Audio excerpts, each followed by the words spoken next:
Actually, may camping sana kami ngayon. Kaso yung tent sira na. Lesson learned, huwag ipahiram basta-basta sa iba.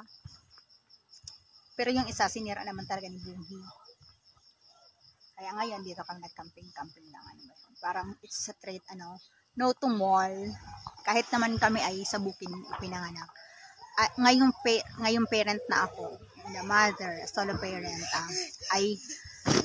I now realize na talagang magastos talaga sa mall. Pero ako talaga, hindi naman talaga ako pala mall. I just want there to buy school supplies, saka, tawag dyan, school supplies and books.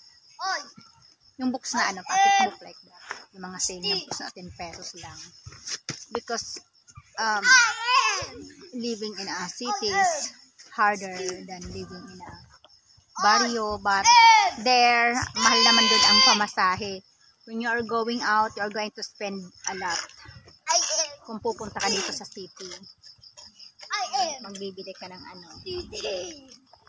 Ayan, lininisan lang namin yung mga sa grass para malinis naman dito.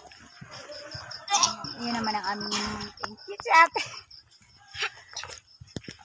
ate. Sa ate na wala.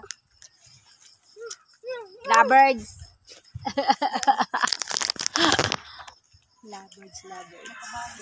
Nakabali sa vlog.